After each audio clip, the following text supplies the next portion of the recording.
All right, hey, we're back. Same day, same shirt. Cleaned up a little bit. Wife came in and out, apparently. Anyways, so this is the plan. We made the basic rub. Everybody saw the basic rub. Video 2, or after the break, whatever you want to call it, we took a chuck roast and a top roast. This is showing way too much of me. I want to ruin you guys' appetites. So we took chuck roast, center cut pork roast. We used the basic rub, modified it briefly, added more salt for the beef rub, added more sugar, actually added more salt and a little bit of chili powder for the beef rub. Covered the beef in mustard, used that to adhere to it. Added more sugar for the pork rub, again about 1/4 cup to the amount that we used. I mean, it's all relative to taste. We're going to smoke them tomorrow. I'll do a brief thing on that when I'm putting them in. When we're smoking them, we're smoking a chicken at the same time. We're doing this not because I eat a lot of food, although trust me, I do. We're doing that because I really think that economically speaking, the smoker should be relatively full, and I would like to pretend that I planned it, but I didn't. What happened is my wife left out 2 things for me to smoke today, and it got too late. So I decided to make the rub and make that video now, and I'll do the smoking tomorrow. There's literally no way for me to get out of that. Anyway, so here we go. This is chicken. Basic rub, absolutely no changes for the chicken. None whatsoever. This is a Perdue tender and tasty whole chicken, or pollo entero. Pollo entero. I don't know, my Spanish isn't that good. Although realistically, after learning a little bit more about the chickens, I feel a little bit like Diego Montoya in The Princess Bride, because this says, chickens are raised on an all-vegetarian diet with no animal byproducts and are cage-free. And the problem with cage-free is, much like Diego Montoya would say, I do not think that word means what you think it means. I don't know about Perdue personally. I do have a little bit of faith in the company as a whole. They have a reputation which is at least relatively wholesome around here where I'm from. Now, I haven't heard a lot. I mean, I've heard different things, negative things about Tyson over the years, whether true or not. I mean, you've all read the same newspapers I have, so I'm not making that stuff up. There were some issues with their quality a long time ago when Clinton was in office. I don't know if that was just a shot at Bill Clinton, because Tyson Chicken and he had no doubt a pretty solid working relationship down there.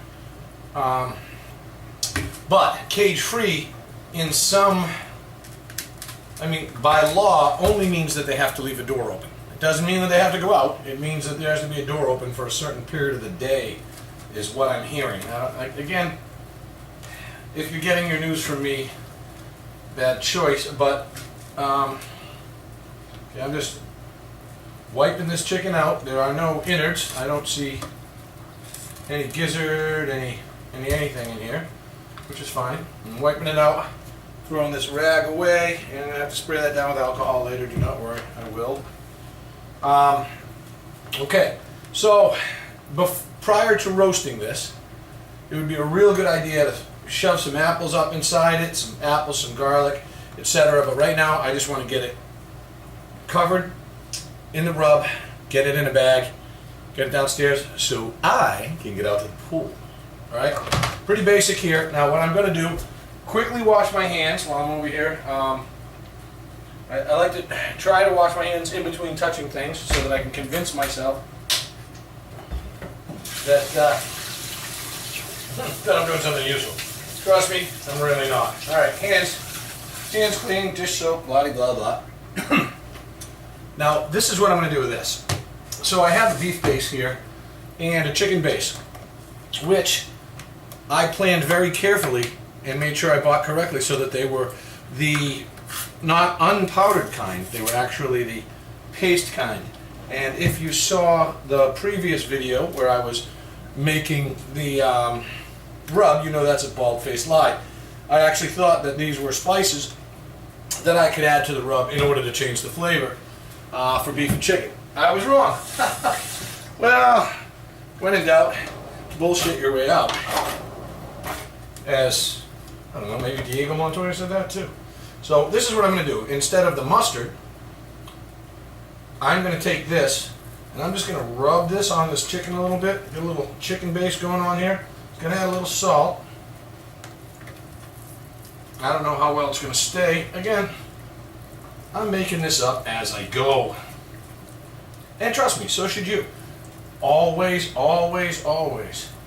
When in doubt, pretend you know what you're doing. Okay, so this is, instead of mustard, giving us just, I need a little bit more there. I'll take it off here. I don't want to go back into the container with anything that's touched the chicken. And at this point, everything has touched the chicken. This one's got a broken leg. That can't be good. You know, buddy, I hope that happened post-mortem is all I'm saying, because that would have hurt like a stink. Alright, we are friends to animals here. We like them. We love all animals. Mostly crunchy. But I personally do prefer to get my chickens from the least possible cruel treatment place I can. I mean, there's a great place here in Massachusetts. I think it's up in Barry. There's a chicken farm where they have organic chickens, and I'm not sure how important the word organic is. I rinse my hands off again. Oh no, I'm not. I'm gonna go right for the spices now. Then we can put the chicken right in a bowl and toss it around. Oh well, maybe we don't need to. Let's try this first.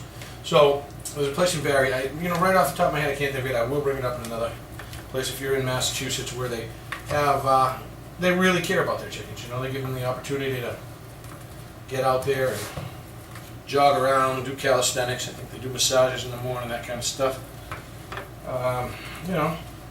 Let the chickens have a decent life.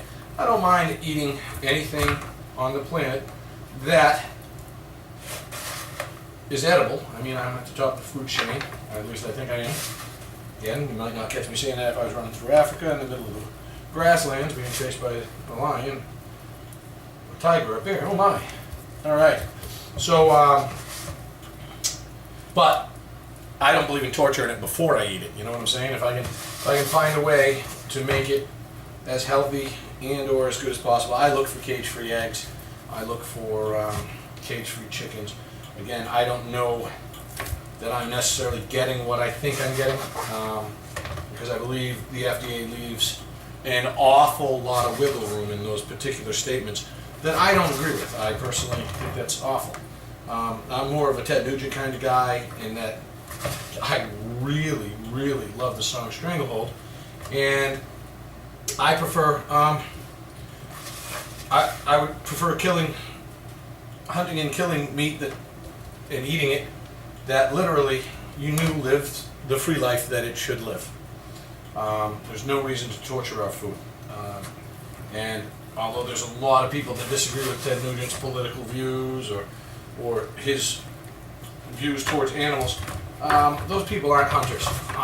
Those are people that, the ones that don't eat meat, good for you. That's a cool thing, and it's a great stand to take. But those that do, and then still complain about what he does, obviously have no clue whatsoever what they're talking about. The man kills what he eats. I gotta wash my hands real quick. Well, eats what he kills, I should say. He doesn't hunt for sport, although it is a sport. He hunts for food. And the food he eats is treated one whole hell of a lot better than the food most of us are eating. You can count on that. Okay. Sermon for the day. Now, chicken. Get in bag. We're going to throw this in here. Sure, it's going to sweat. A lot of that stuff's going to come off. I'm going to dump the rest of this right in on top of it. Onions and apples, I'll probably stuff in there tomorrow before I smoke it, if I remember. Does that mean I will remember? Again, most likely not. Got a pretty busy day ahead of me tomorrow. Vacation's over, getting back to work. Not going to be thinking as much as I should about stuffing this chicken, probably. But, now to wash my hands again. Just rinsing them off. It's not like I'm doing the soap and water thing every time. I probably should. But this whole kitchen is going to be in for a random spray with alcohol and dish soap and all types of stuff before I'm finished. You can count on that. This goes back in the fridge. Once again, chicken. We saw beef and pork before. I'll try to capture the smoking process, and by that I don't mean that you're going to get to sit there on a lounge chair with me and drink 6 or 7 or 8 beers while this stuff is smoking, but I will show it going in, how I put it in the Brinkmann. I've got a Brinkmann electric smoker. Took me a little bit to get it right, to realize that, so I wasn't burning the wood and all that stuff. Very easy to use, very good piece of equipment, especially for somebody like me in a suburban environment. I don't have a lot of room. It's a bullet style. I'll show that on the video tomorrow. And it will take all of these. Actually, it would take more. I managed to get 3 racks of ribs on there at a time, and they came out excellent. Don't mind me, my nose is itchy as heck because there's spices floating all around here. Sorry. So tomorrow, I will probably be putting the chicken on the bottom rack, the 2 meats on the top rack. They're smaller, 2.5 pounds a piece roughly. And we'll get smoked chicken, smoked pork, smoked beef, and then we'll, probably cut it into smaller size portions and freeze it in, Food Saver is the brand of sealer bag that I use, but I found that you can freeze this stuff in a small bag, and then honestly just take it out of the freezer, throw it in boiling water, throw it in water, bring the water to a boil for 15-20 minutes, take it out, cut it out, and it's like you just made it. It's not microwaved, it's not reheated, it doesn't have that same really disgusting flavor that you get. It actually tastes pretty close to when it was originally made. The bag keeps all the flavor in there and all the moisture in there so it doesn't dehydrate. I'm going to do that tomorrow. Thanks for watching, if you did. If you didn't, you didn't hear this anyway, so whatever. Show you the rest tomorrow. Hopefully I'll have a different shirt on. Have a great day, and again, good smoking to you. Good barbecue. One of those two. All right.